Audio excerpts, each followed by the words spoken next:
So, shout out sa ating mga kaniguling kasoy. Okay. Good afternoon. So, update dito sa aking palay. Dito sa aking kubo. So, yan, halos 90% nakalabas na yung ng palay natin. Katulad ng mga kasama natin, ganun pa rin. Ayan, maraming namatay na uhay o dawa ng palay natin. So ang bariting ito ay 342. So kung kapansin nyo guys, marami siyang namatay na dawa. Ayan. So ayan, halos nakalabas na talaga.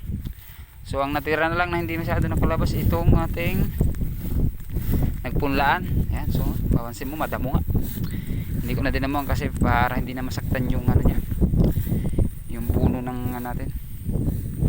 So dito tayo, survey ulit tayo. Ayan, dami talaga. And syempre ganun talaga guys. Ayan. Ayan. So kung napansin nyo guys, hapon ako nagsusurvey ngayon. Kasi pag sa umaga kasi basa siya, hindi natin masyado makita yung uban-uban niya. Kasi hindi siya nagano siya, gaya ng paghapon na yan, talagang kitang kita kasi tuyo siya, puputi talaga siya. Ayan. So dito sa bomba halos 20%. Dito sa may bomba namin, tawag dito bomba eh. Kasi may bomba ako dito. Hindi bombang pasabog. Sabihin na yung deep well. O nagkukuha natin ng tubig, supply.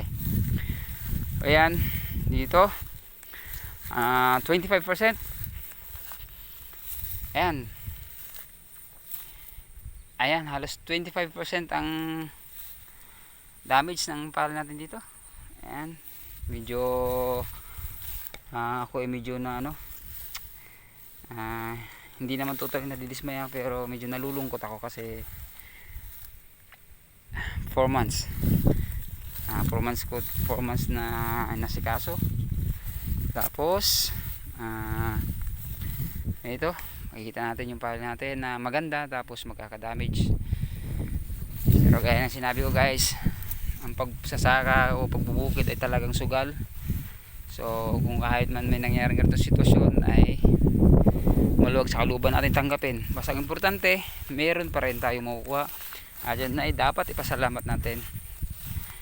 Okay? So ito lang, papakita lang natin. Ayan, talagang ang kapal ng ating damage. Ayan. So hindi lang yung bukid ng pinagpersyentahan natin ang na-damage, pati yung sarili natin. Hindi lang naman yung sarili natin, pati yung mga katabi natin magbubukid din. Yung mga katabi natin, halos yung kasabayan na lumalabas yung kanilang mga dawa o yung kanilang uway. Tapos na timing sa ulan nung nakaraang week na dire-diretso 2 weeks na surok. Ayan. Ito ang naging niya, resulta. Siyempre patay pa rin so ayan, asakin natin. Guys, kanina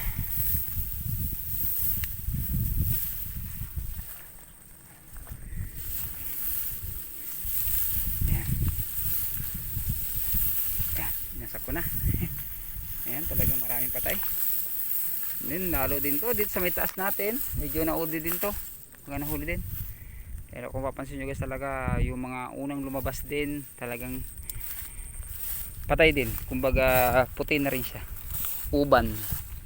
So expectation natin doon talagang wala siya, may damage. Kumbaga yung uban na yun ay 0% na makukuha, wala tayong mapapakinabangan. So yan lang guys, shout out sa mga friends natin dyan.